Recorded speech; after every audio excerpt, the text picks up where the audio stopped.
નમસ્કાર મિત્રો, આપ સર્વેનો ધાર્મિક વર્લ્ડમાં ફરીથી એક વખત હાર્દિક સ્વાગત છે।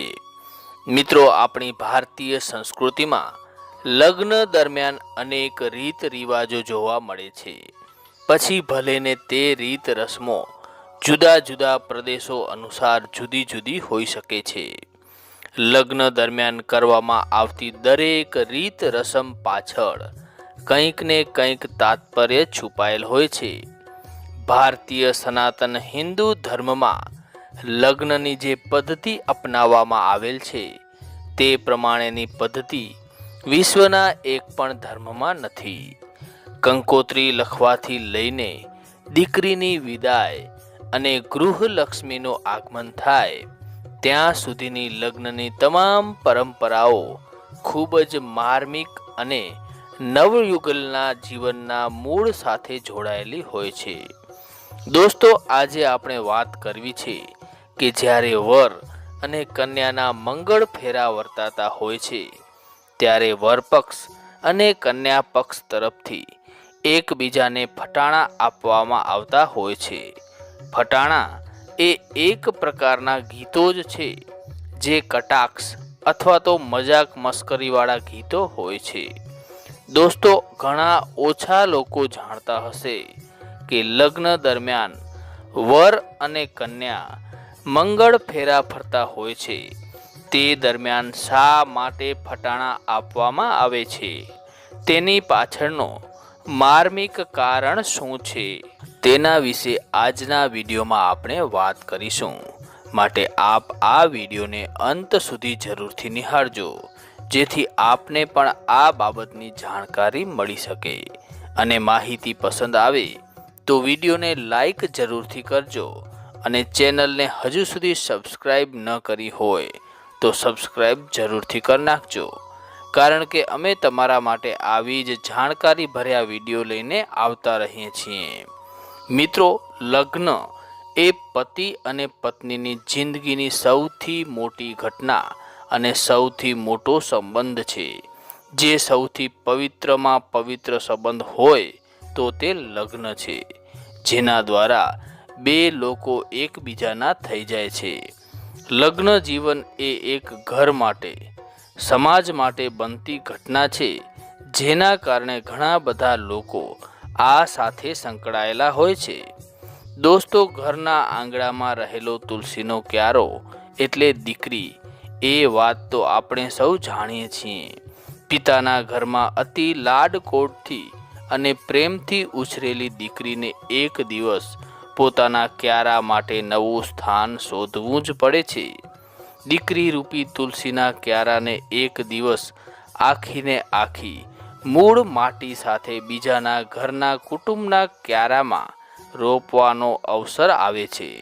માંડવો બંધાય છે, ઢોલ શરણાઈ વાગે છે, ગણેશ પૂજન થાય છે, પોતાના અંગે અંગ પીઠી પરિવારની સ્ત્રીઓ અતિ ઉત્સાહપૂર્વક લગાવે છે, મંગળ ફેરા ફરાય છે અને વિદાયની વસમી વેળા આવી ચડે છે અને દીકરી એક એવી વ્યક્તિના હાથમાં સોંપી દેવી પડે છે કે જેને આપણે માત્ર એક કે બે વખતની મુલાકાતમાં જ મળ્યા હોઈએ છીએ।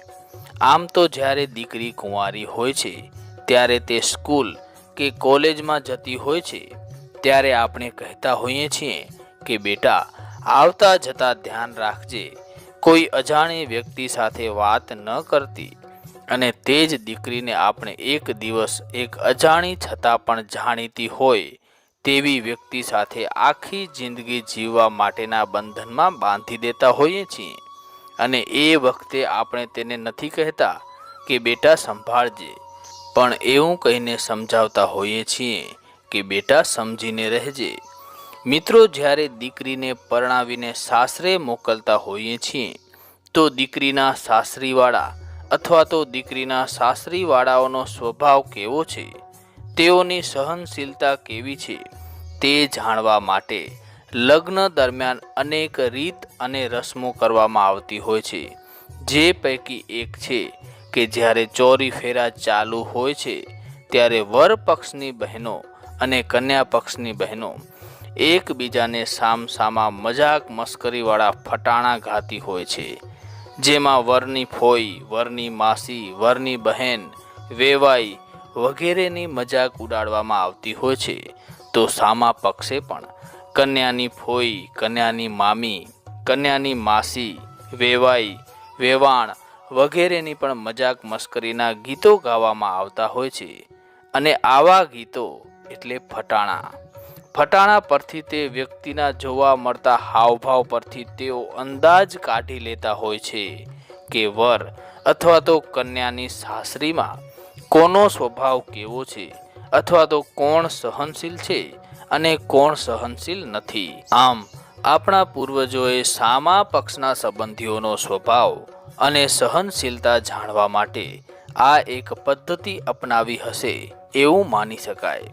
મિત્રો, ફટાણામાં ક્યારેક ક્યારેક ઘોર મહારાજની પણ મજાક કરવામાં આવતી હોય છે, અને આવા ફટાણા પરથી વર અને કન્યાની પણ સહનશીલતાનો પારખો થઈ જતો હોય છે કે તેના પરિવારના સભ્યોની મજાક કરવા પર વર અથવા તો કન્યા કેવી રીતના હાવભાવ વ્યક્ત કરે છે, તેના પરથી વર અને કન્યાનો સ્વભાવ પણ જાણી શકાય છે. મિત્રો, આપણી ભારતીય સનાતન હિન્દુ સંસ્કૃતિની દરેક રીત અને રસમ પાછળ સામાજિક, ધાર્મિક અથવા તો વૈજ્ઞાનિક કારણ હોય જ છે. જે પૈકી લગ્નમાં ગવાતા ફટાણાની વાત કરીએ તો ફટાણાથી વર અને કન્યાના પરિવારના સભ્યોની સામાજિક પરખ, સ્વભાવ, સહનશીલતા જાણવા માટેના અંદાજો લગાવી શકાય છે. મિત્રો, ફટાણા ગાવા પાછળનો કોઈ ધાર્મિક કારણ હોય તેવું જાણવા મળેલ નથી, પરંતુ ફટાણાના કારણે સામેના વ્યક્તિની માનસિક પરિસ્થિતિનો અંદાજ લગાવી શકાય છે. તો મિત્રો, આ જ કારણથી લગ્નમાં ફટાણા ગાવામાં આવે છે. આ સિવાય ફટાણા વિશે અન્ય કોઈ માન્યતા હોય તો નીચે કોમેન્ટ બોક્સમાં તમે કોમેન્ટ જરૂરથી કરજો. મિત્રો, આપણી ભારતીય સનાતન હિન્દુ સંસ્કૃતિ વિશ્વમાં શ્રેષ્ઠ એમને એમ નથી કહેવાતી. આપણી ભારતીય સંસ્કૃતિમાં દરેક વિધિ કે રીત રસમ પાછળ કંઈક ને કંઈક કારણ રહેલ જ હોય છે. પછી તે ધાર્મિક હોઈ શકે કે પછી વૈજ્ઞાનિક અથવા તો સામાજિક હોઈ શકે છે. દોસ્તો, અમને આશા છે કે આ માહિતી આપને જરૂરથી ગમી હશે. જો આપને આ માહિતી ગમી હોય તો વિડીયોને લાઈક જરૂરથી કરી નાખજો, અને તમારા સગા સંબંધીઓ અને મિત્રો સાથે વોટ્સઅપ, ફેસબુક વગેરે જેવા સોશિયલ મીડિયા મારફતે આ માહિતીને વધુને વધુ શેર કરજો.